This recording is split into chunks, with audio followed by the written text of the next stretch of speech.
A sex adventure is not for the faint of heart. Toxic masculinity, Me Too, and equal rights are the tough topics society is facing right now.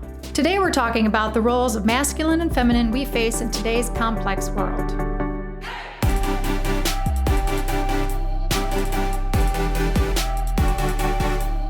Hi there, I'm Shauna and welcome to Too Taboo for You, where we're changing misconceptions about sex and disability.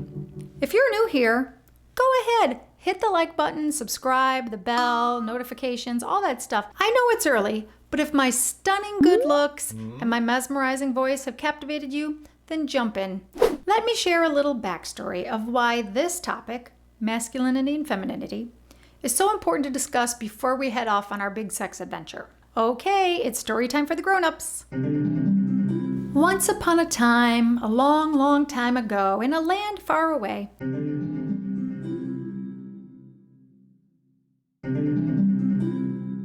I was raised very masculine. Femininity, or shall I say, vulnerability, was a death knell in my household. It's a jungle out there, baby. It's survival of the fittest, kill or be killed. That very rugged exterior and thick-skinned life made me very resilient. I like that I'm almost impervious to emotional manipulation. I like that my masculine side defaults to logic and analysis. My grandma raised me, and she was quite a misandrist. That's the opposite of misogynist. She really did not like men.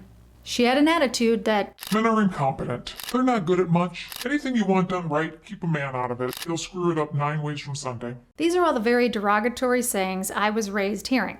Additionally, I was being raised in the 70s with the Equal Rights Amendment, the feminist movement, and an Amazonian, powerful, woman-led household that really skewed my reality. I was mouthy, outspoken, opinionated, and not shy. As I grew older, I started dating, and I dated occasionally when I found a slightly more mature peer. I married a man from college who was 2 years older than me, then later divorced and dated a nice Canadian who was 6 years older. It wasn't until 2009 that I met the man who colossally redesigned my entire perspective. He was a man, a manly man, a masculine, big, strong, muscular gentleman who's 15 years older than me. He's a manly man. Man. Have I been clear? He was unlike any other person I had dated. He stood up to me. He didn't back down from my logic. He was protector and provider. No, this is not a story about that romance. But it introduced me to things I had never even seen before. And I found myself being very confused about my own nature. Past me, I say, it's like you have a split personality. You know yourself, and then all of a sudden there's this whole different person who has completely opposite desires. Past me loved being in charge, loved to be business, loved to be running things, loved to be calculating numbers, making decisions for everyone, planning, analyzing, mentally on all the time. But then along comes an extremely competent man who was taking care of everything, and I found myself sitting there like, now what do I do? I don't have to worry about anything. He's got everything under control. Well, that's never happened before. What do I do with myself now? It's almost like I became obsolete. I'm the factory worker who got replaced by a robot. Like, how does my entire existence become obsolete?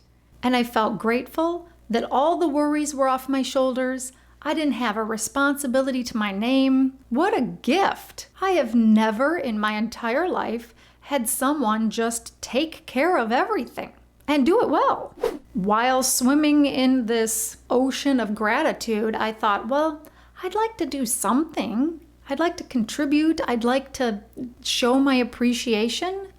Maybe I can make something for dinner? Yeah, that came out of my mouth. Who am I? Make something for dinner? Okay, I'm kind of in the mood for a pot pie. How do you make a pot pie? I look it up on the internet, and it came out pretty damn good. And then a few days later, I find myself like, what can I make now? Let me look up another recipe. And I stop myself in mid-sentence and say, look up a recipe? Who the hell are you? Did you hit your head and fall into 1954? He's out there working, being businessman, and you're at home being Susie Homemaker? Really? I had a little existential crisis. Am I letting down the sisterhood? I like him taking care of me. Or shall I say just taking care of life? Though he did take care of me too. He would make sure my car was always full of gas. He was always putting money in my purse just in case I got stuck somewhere and didn't have any cash on me. Randomly bringing home flowers. Slow your roll before you run off thinking he's ideal, because everybody's got their good traits and bad traits. So just in case he's watching, don't get a big head. Keep it in check. But I found myself gradually discovering this feminine side, this nurturing, taking care of others. I started to cry more over commercials. It's like the years of tarnish, the patina of being tough in life. It's like that was gradually melting away, and underneath, I was discovering this woman. Not girly girl, like I didn't go all makeup and high heels and jewelry, like not that girly, but definitely a more feminine side to myself.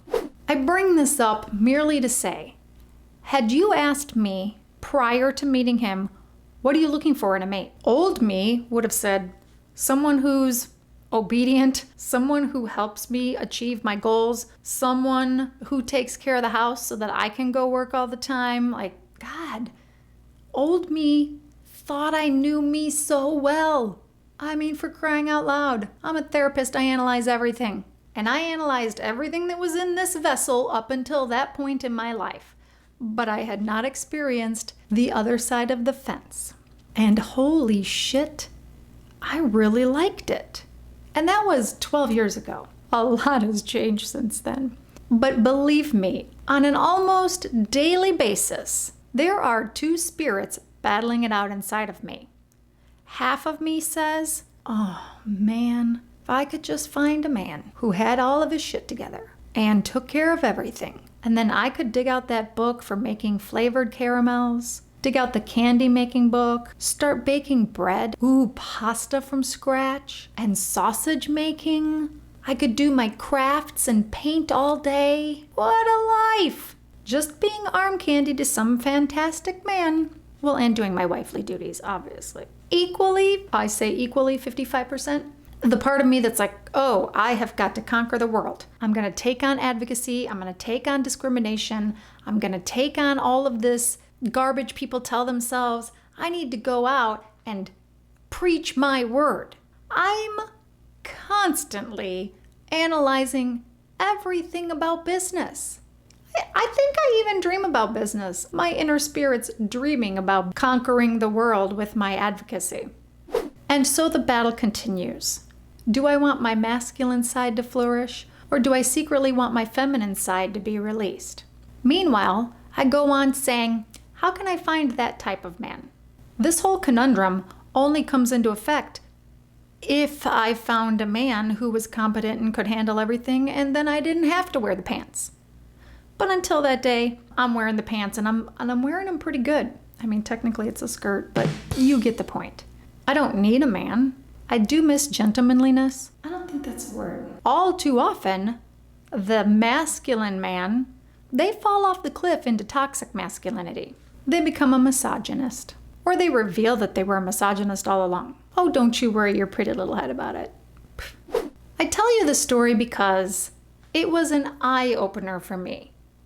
I was 40 years old when my whole world changed. So if you're under 40 and you are certain you know yourself, buckle up, camper. It's gonna be a bumpy ride. And I don't even know that I can give anyone any advice on how to broaden your horizons. When I was 35, I didn't know that I didn't know. When I became almost 40, I knew. I knew something revolutionary was happening in my life. And then I went on a sex adventure looking for more things I didn't know. We'll cover that later. But that's what I would say. Just keep exposing yourself to new things. Literally take an inventory. Dig down inside. Find out, what are your natural tendencies? Do you like those tendencies, or have they been heaped on you by others? Each week, we'll discuss topics that will stir all kinds of inner thoughts and feelings. I'll talk about things where your knee-jerk reaction is like, oh, hell no. Absolutely no. I may discuss a topic where you're like, yes, please. There may be a topic where you say, I don't know about that. I probably will cover a topic where you go, oh, wait, other people like that too? I thought I was the only one. A sex adventure is not for the faint of heart. You've got to be up for a challenge that will teach you about yourself and be willing to address the tough shit you stir up. Disclaimer, I am not advocating for anyone to do anything. I'm your Sherpa, remember? And if you're going to climb Mount Everest, I'm here to make sure you're safe. Do not confuse this in any way with me urging or pushing or influencing you to do something you're not ready for, or prepared for, or in a healthy state of mind. If you're going to climb Mount Everest, you got to be in a healthy body. If you go on a sex adventure, you got to have a healthy mind. So there's our homework, if you will. For the week, look at your past. What worked best? What failed miserably? Do you like to be in charge? Or do you want someone else to do the heavy lifting? Does that philosophy apply everywhere, or only in the bedroom, or never in the bedroom? And when I say in the bedroom, you realize that I mean anywhere you're having sex, which isn't always in the bedroom, nor should it be. Have you had secret fantasies about power exchanges? We'll explore this and more on future episodes. Until then, stay safe, do your inside work, and open up your mind. We'll see you back here next week as we continue changing misconceptions about sex and disability. Bye.